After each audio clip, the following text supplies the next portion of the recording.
un podcast de Cooperativa. En desarrollo, audiencia de formalización de los últimos 2 detenidos por el crimen del niño de 12 años en San Bernardo. Fiscalía les imputa robo con homicidio, robo con intimidación y robo con violencia. Presidente Kast reafirma su rechazo a desplegar militares en zonas urbanas para el apoyo en seguridad pública. Es la solución fácil y populista. ¿Quién responde después cuando un conscripto termina preso?, se preguntó. El empresariado celebra y la oposición acusa un retroceso para el país por luz verde en el Senado a la mega reforma tributaria. Se preparan indicaciones. Fiscalía y la PDI volvieron a la Cámara Baja por investigación del caso Lavín León. Esta vez a la oficina del exdiputado Juan Manuel Fuenzalida de la UDI. Venezuela en estado de emergencia tras los terremotos gemelos, mientras se teme que el balance de muertos y heridos aumente con la remoción de escombros. Presidente Kast llamó a Delcy Rodríguez, comprometió ayuda humanitaria y equipos de rescate. El petróleo vuelve a niveles previos a la guerra en Medio Oriente y Hacienda anticipa una nueva baja en las bencinas, claro que para dentro de 15 días. Tribunal de Temuco dictó veredicto condenatorio contra Pelentaro Yaitul, hijo del líder de la CAM. Él y otros 4 imputados fueron condenados por ataques incendiarios en Lautaro en 2022. Ecuador sale en busca de un inédito triunfo ante Alemania, mientras Paraguay debe ganar a Australia para pasar de fase en el Mundial. Todo será transmisión de Cooperativa Deportes. Estás escuchando el podcast de El Diario de Cooperativa, una presentación de cooperativapodcast.cl. Y nos vamos a la comuna de San Bernardo, en la zona sur de Santiago, porque a esta hora son formalizados los últimos 2 detenidos por el homicidio del niño Alejandro Águila. El funeral del menor será mañana en Puente Alto. Felipe Cofré, tú nos cuentas todo. Buenas tardes. Buenas tardes, Vero. Claro, acaba de finalizar esta audiencia de formalización acá en el Juzgado de Garantía de San Bernardo, y con esto ya se ha controlado la detención y formalizado los 3 delitos que se le imputan a la totalidad de la banda. Estos 6 delincuentes que participaron de un violento tour delictual la madrugada del martes y que termina lamentablemente con la muerte de este pequeño de 12 años, Alejandro Ávila, que es arrastrado por estos delincuentes por cerca de 2,5 kilómetros, perdiendo la vida en el sector sur de la capital. Se les imputaba, al menos a estos 2 últimos detenidos, los 3 delitos de la participación de este tour delictual: robo con primero intimidación, luego robo con violencia y luego robo con homicidio. ¿Qué es lo que decía la defensa en este caso? Que los últimos 2 imputados no habían participado directamente del homicidio porque se habían quedado al interior de los vehículos que habían sustraído previamente. Fue desechado esa atenuante por parte de la jueza Marilyn Neira, que determinó finalmente que su libertad es un peligro para la sociedad y se dispuso una medida cautelar de prisión preventiva para ambos detenidos mayores de edad, de 18 y de 23 años. Escuchamos parte de la resolución de la magistrado Marilyn Neira, quien decreta precisamente la prisión preventiva para estas 2 personas. La acción de los imputados implica también un desprecio evidente, al menos por la vida de ese niño. Lo cierto es que el tribunal no advierte de qué otra forma se podría precaver la seguridad para la sociedad que fuese distinta a la de la prisión preventiva. Claro, y según se ha indicado, precisamente es un peligro para la sociedad que estas personas se mantengan en libertad, es lo que ha estimado el tribunal en este caso. Estos imputados se suman, como decíamos, a 4 involucrados que ya fueron formalizados ayer y que se encuentran en prisión preventiva e internación provisoria. En el caso de los menores, el Ministerio Público solicitó la misma medida cautelar para estos recientes detenidos, los mayores de edad de 18 y de 23 años. La capitán Javiera García, del Departamento de Comunicaciones Sociales de Carabineros, se refirió a las diligencias que permitieron la detención de la totalidad de esta banda criminal. Conforme a los antecedentes que se tienen hasta el momento, ellos al momento de ser detenidos y con la evidencia que se mantiene, han reconocido en primera instancia los hechos en los cuales han participado. Dentro de lo que tenemos hasta el momento sería un rol de cobertura y por supuesto se va generando un intercambio en los distintos roles que van ocurriendo, desarrollando en cada uno de los delitos. Existe un intercambio y como usted dice, un enroque al momento de cometer cada uno de los delitos por las características que estos mantienen. Y está hablando el fiscal Tapia con respecto al resultado de la investigación. Vamos a escuchar parte de lo que está diciendo. ¿Venía saliendo del trabajo él? ¿Cómo fue esa circunstancia? ¿Lo detuvieron en la vía pública? Bueno, pero básicamente es lo que él refiere, que va saliendo fuera del trabajo. Lo cierto es que se concretó la detención en la vía pública. ¿Hay más personas involucradas en este delito fiscal? ¿Se podría buscar a más personas? Perdón, no alcancé a escuchar porque... ¿Se logró la detención de la totalidad de la banda fiscal? Sí, con esto se cierra el círculo respecto del total de los imputados. Ya están plenamente identificados cada uno de ellos y la participación que realizan en estos 3 hechos. Hay uno que no participa directamente del robo con homicidio y va a tener que ser reformalizado. ¿Cuándo se va a solicitar esa audiencia? Bueno, eso es parte de la tarea del Ministerio Público. Estamos realizando otro tipo de diligencias para ratificar aquello y vamos a evaluarlo en los próximos días. ¿Y el argumento de la defensa en este caso de que los últimos 2 imputados no se habrían bajado de los vehículos y que finalmente no fue estimado por el tribunal en este caso? ¿Cuál es la opinión de la Fiscalía? No tiene mayor relevancia. O sea, una persona, sea conductor o no de un vehículo, tiene una concertación previa respecto a los demás imputados. Acá hay una distribución de funciones. Hay una previa acuerdo para la concreción y la realización de estos delitos. Por lo tanto, de que una persona se haya bajado o no de un vehículo no tiene mayor sentido. Ahí está el fiscal Leonardo Tapia del Ministerio Público, Fiscalía Metropolitana Occidente, que entrega detalles respecto a las impresiones. Se obtiene en este caso la internación provisoria y la prisión preventiva para la totalidad de la banda, que era lo que buscaba también el Ministerio Público, que ya ha adelantado que en este caso se van a solicitar y se van a pedir las penas máximas en cuanto a condena, que van desde el presidio perpetuo simple al calificado, es decir, presidio perpetuo se va a pedir para los mayores de edad y la totalidad y las penas máximas para el caso de los menores que están imputados por el delito de homicidio. Los menores de edad arriesgan ¿cuánto? Hasta 10 años de cárcel, ¿no? Hasta 10 años según la Ley de Responsabilidad Penal de Adolescente, y en el caso de los mayores, presidio perpetuo calificado. Felipe, ¿y por qué uno de estos 6 señores podría ser reformalizado? Sí, es el caso de uno de los imputados, que es un adulto de 18 años, que según se ha dicho en esta audiencia, que participa del primer hecho, del robo en la estación de servicio, en donde se sustrae un vehículo. Este imputado fue dejado en la población Cinco Pinos y no participa de los otros 2 delitos. Y en su reemplazo se sube otro al vehículo que efectúa el robo al carabinero y el robo a la familia de este menor, y que es precisamente el que maneja el vehículo en donde va atrapado este menor de 12 años. Es por eso que se tiene que restar de la imputación de los delitos el robo con homicidio al primer imputado, que es un joven de 18 años. Y este primer imputado, uno de los de 18 años, es uno de los últimos 2 que fueron detenidos. Es uno de los que fue formalizado ayer.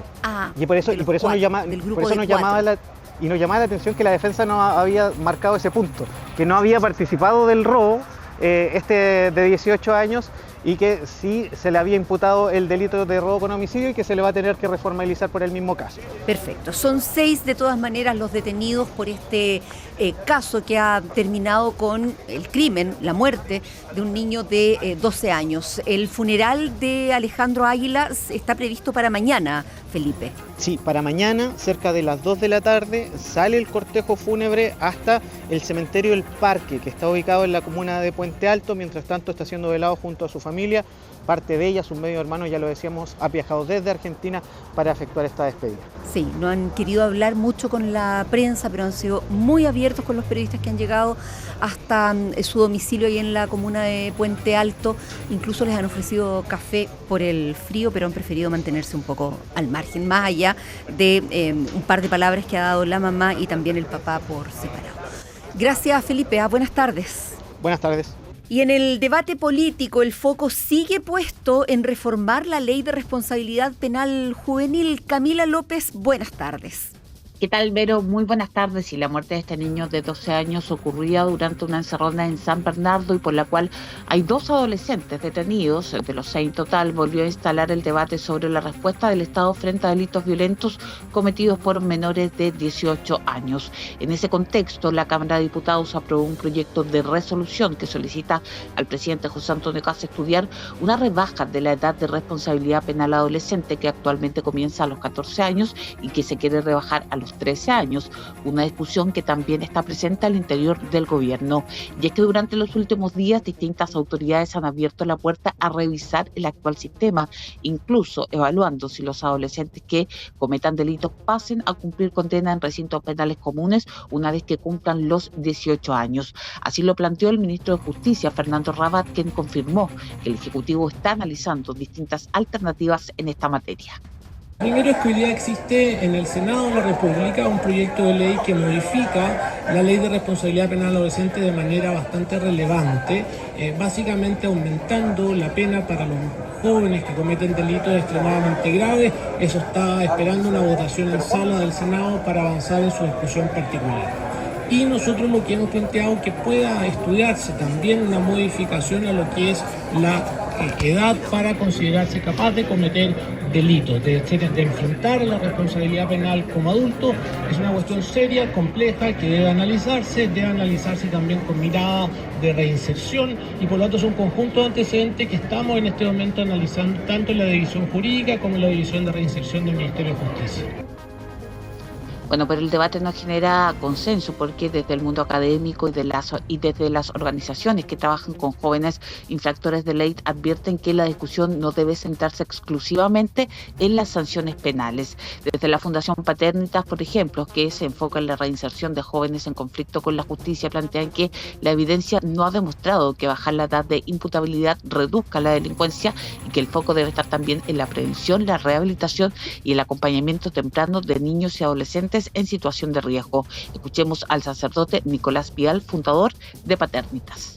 A mí me molesta mucho esto que aparece en que parece ser que todos rasgan vestiduras y dicen hay que encerrar, hay que castigar, hay que dejar a esta gente fuera del margen de la vida social. Bueno, y nadie se achaca responsabilidad ninguna si estos niños no cayeron de las nubes de un día para otro. Nadie nace con un ADN de violencia. Yo espero que no se rebaje la edad de imputabilidad. Eso indica un fracaso más de todos los sistemas en que podemos nosotros pensar que el niño o el hombre o quien haya cometido un delito pueda tener un futuro distinto. Bueno, mientras tanto continúa esa discusión. En el Senado avanza el proyecto que modifica la ley de responsabilidad penal adolescente, iniciativa que busca, eso sí, endurecer las respuestas frente a delitos graves y refuerza los mecanismos de control sobre los infractores, propuesta que debería tomar su tramitación tras la semana regional, ya que hay un compromiso de la presidenta del Senado en ese sentido en medio de las presiones para acelerar su despacho. Gracias, Camila. Buenas tardes. Buenas tardes. Tras los 2 terremotos de la tarde de este miércoles, el mundo se vuelca en ayuda de Venezuela. Se reportan al menos 164 fallecidos, casi 1 millar de heridos. El presidente Kast confirmó apoyo para el pueblo venezolano. La comunidad residente en Chile también se organiza. Gonzalo Aguirre preparó el informe.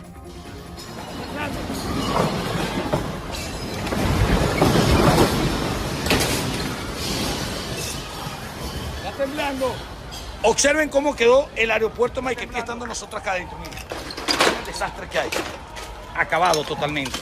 Bueno, a las 6 de la tarde con 23 minutos cuando partieron estos sismos terremotos de magnitud 7.2 y 7.5 que provocaron graves daños y la pérdida de vidas en Venezuela, como escuchábamos en uno de los registros de ese momento exacto. Los reportes que se han ido actualizando con el paso de las horas dan cuenta hasta el momento de al menos 164 fallecidos y 971 heridos. También se habla de más de 30 réplicas. La Guaira también aparece como el estado más afectado. Se suman Miranda, Aragua, Parte de lo que nos cuenta Gonzalo Aguirre, considerando los problemas que se han sucedido en Venezuela desde el momento en que se iniciaron los terremotos que tuvieron menos de un minuto de distancia entre el primero 7.2 y el segundo 7.5. Gonzalo, retomamos el contacto contigo.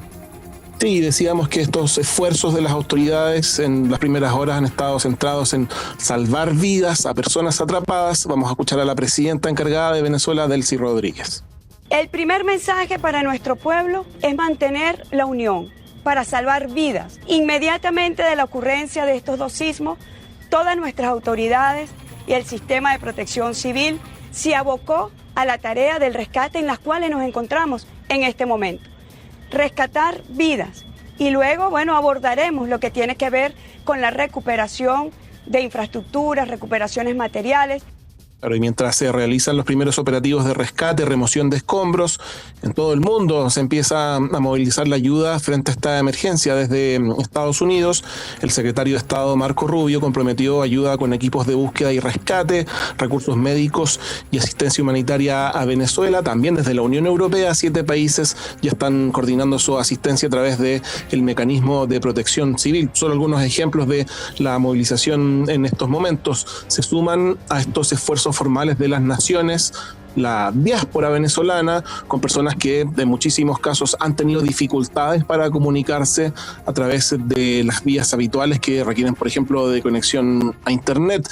En varias cuentas de redes sociales se han multiplicado los mensajes que se difunden en búsqueda de familiares con los que se ha perdido el contacto. Se buscan vías además para enviar ayuda, aunque ese proceso es un poco más complejo en las primeras horas. De ello ha dado cuenta el medio digital El Vino Tinto. Su director es el periodista radicado en Chile, Víctor Higuera. ¿Qué sería lo ideal en este caso? Si ustedes me preguntan, pues las donaciones, el envío y movilización de dinero a fundaciones y ONG verificadas que puedan emplearlo directamente para la compra de insumos, materiales y lo que se necesite en Venezuela, por ese mismo factor que les comento, que es la inmediatez. Me han escrito a mí fundaciones, estoy también verificando cuáles nos pueden funcionar en Venezuela, buscando otras opciones que puedan ser confiables para todos, porque el dinero es delicado.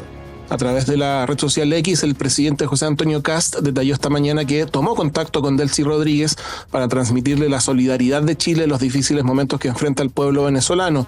Sobre eso y el envío de ayuda habló también antes del mediodía en medio de su despliegue en la región de la Araucanía. Lo escuchamos.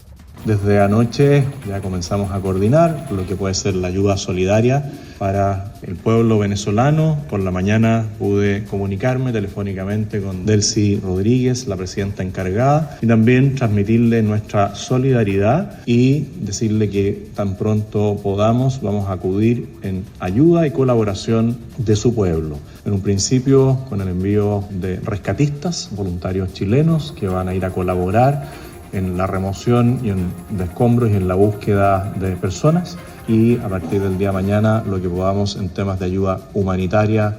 También se pronuncian por esta verdadera crisis humanitaria desde Naciones Unidas, organismo que dio cuenta de daños importantes en varios estados, incluido la capital Caracas, con numerosas víctimas mortales y heridos, mientras que otras personas siguen atrapadas o con paradero desconocido. Dijeron también que se han producido daños en infraestructuras esenciales y se han interrumpido los servicios básicos. Siguen suspendidas las clases, sigue suspendido el metro en Caracas y ya lo decías tú, las operaciones en el aeropuerto internacional de Maiquetía tampoco se han retomado como medida preventiva. Gracias, Gonzalo. Buenas tardes. Buenas tardes. Vamos a la Araucanía para saber del Tribunal de Tembuco que dictó veredicto condenatorio contra Pelantaro Yaitul, hijo del líder de la CAM. Él y otros 4 sujetos, todos acusados de atentados ocurridos en Lautaro. Claudio Arévalo, buenas tardes.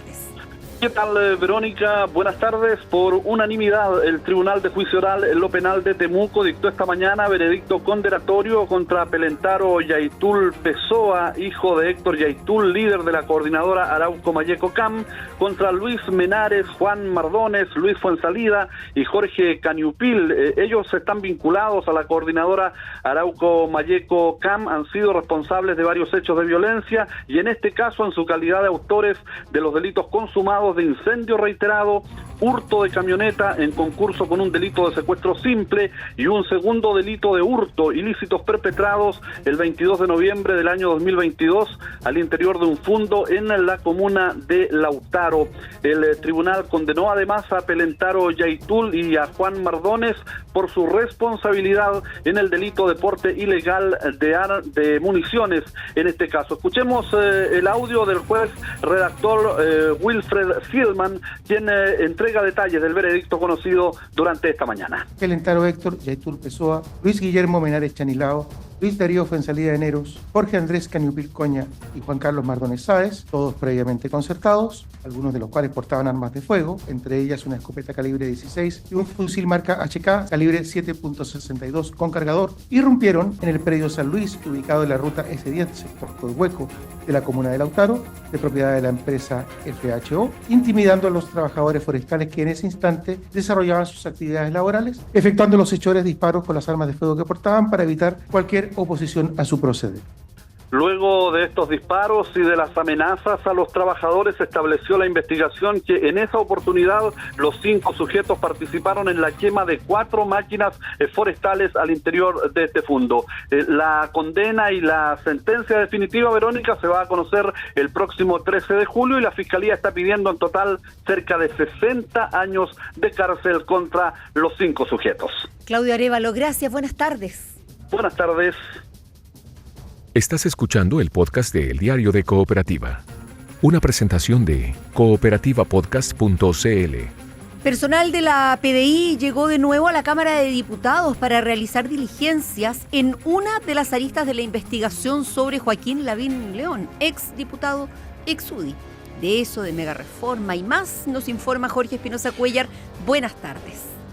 Hola Verónica, buenas tardes. En octubre del 2024 se produjo la primera entrada y registro en la oficina parlamentaria del entonces diputado Joaquín Lavín León en el Congreso en Valparaíso, en una investigación por fraude al fisco que lo mantiene hoy en prisión preventiva. Esta vez, y en una de las aristas de esa indagatoria, la PDI y el Ministerio Público volvieron al Congreso para realizar una entrada y registro de la oficina que ocupó el también ex diputado de la UDI, Juan Manuel Fuensalida, luego de aparecer en la nómina de parlamentarios que contrataron la asesoría de la empresa de Joaquín Lavín, Social Task, una diligencia que simultáneamente fue realizada en el domicilio del ex parlamentario. Todo esto en el marco de esta indagatoria que está todavía en curso y respecto de la cual no ha habido una versión por parte del Ministerio Público por tratarse de una indagatoria reservada. Mientras tanto, a nivel legislativo les contamos que el avance de la mega reforma tributaria y regulatoria que impulsa el gobierno ha generado ya repercusiones con la aprobación general de este proyecto en el Senado.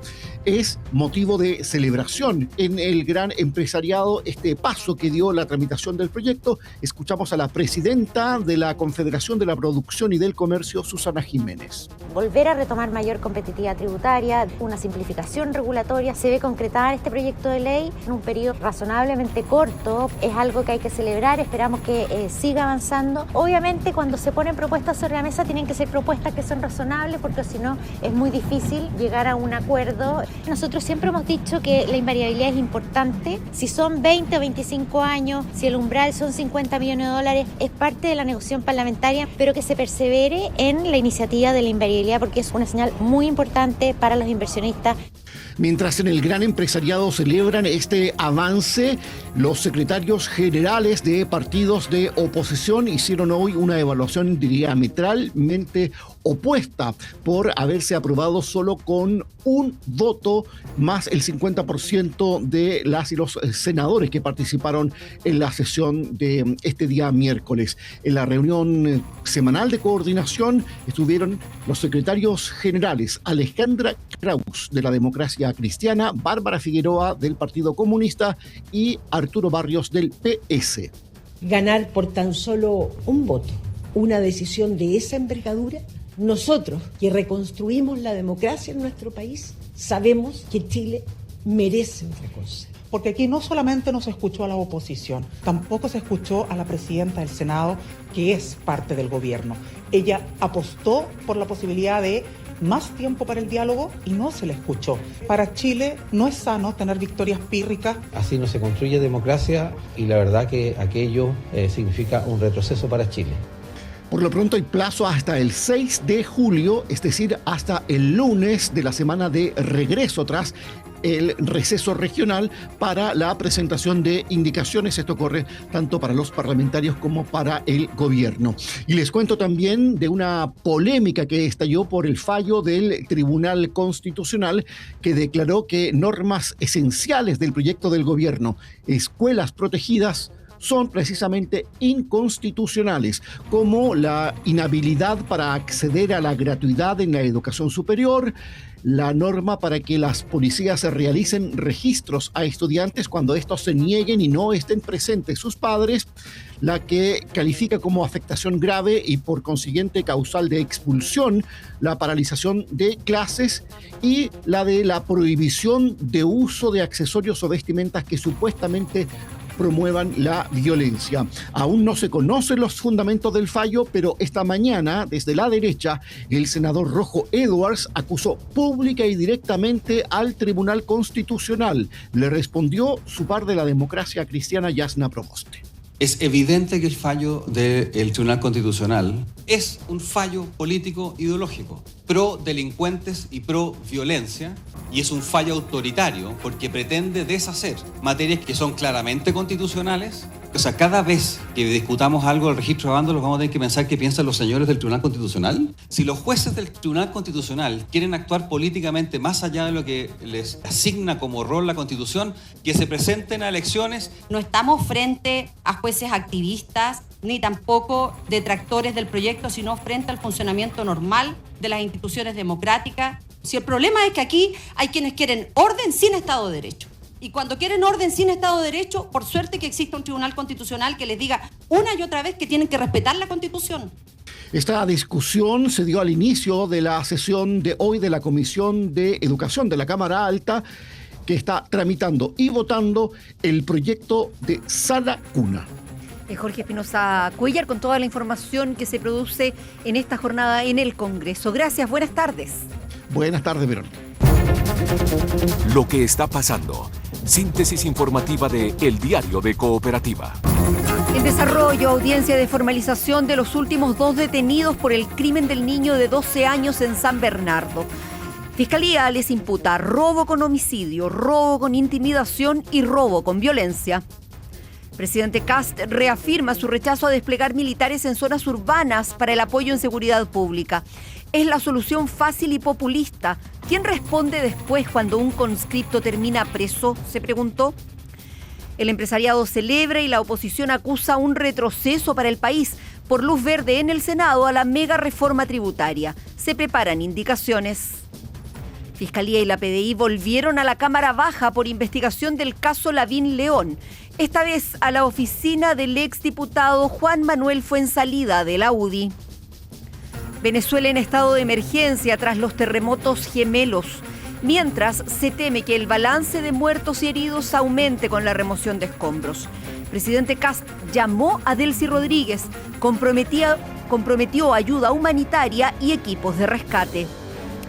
El petróleo vuelve a niveles previos a la guerra en Medio Oriente y Hacienda anticipa una nueva baja en las bencinas, claro que para dentro de 15 días. Tribunal de Temuco dictó veredicto condenatorio contra Pelentaro Yaitul, hijo del líder de la CAM. Él y otros 4 imputados fueron condenados por ataques incendiarios en Lautaro en 2022. Ecuador sale en busca de un inédito triunfo ante Alemania, mientras Paraguay debe ganar o ganar a Australia para pasar de fase en el Mundial. Todo será transmisión de Cooperativa Deportes. Aquí termina el podcast de la segunda edición de El Diario de Cooperativa. Encuéntralo de lunes a viernes en cooperativapodcast.cl o en tu plataforma de audio favorita.